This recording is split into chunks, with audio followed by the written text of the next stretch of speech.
รู้รักภาษาไทยโดยความร่วมมือของสำนักงานราชบัณฑิตยสภาและกรมประชาสัมพันธ์วันนี้ขอเสนอคำว่าดานคันดานฉัตรดานเขียนดอเด็กสระอาลอลิงมีหลายคำหนึ่งมาจากคำภาษาสันสกฤตว่าตาละหมายถึงกลอนประตูอย่างประตูโบสถ์หรือประตูเรือนไทยแบบหนึ่งทำด้วยไม้ยึดติดกับบานประตูทั้งสองบานมีช่องสำหรับสอดหรือรองรับไม้ขัดบานประตูไม่ให้เปิดออกได้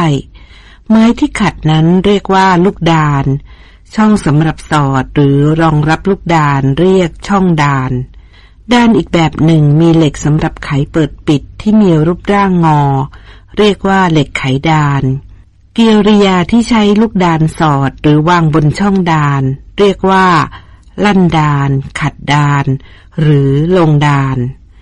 นอกจากนี้คันฉัตรที่มีลักษณะงอเหมือนเหล็กไขดาน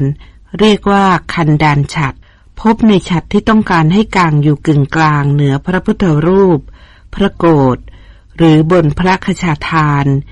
เรียกฉัตรที่มีลักษณะนี้ว่าฉัตรคันดานผู้มีคำถามการใช้ภาษาไทยสอบถามได้ที่ www.royin.go.th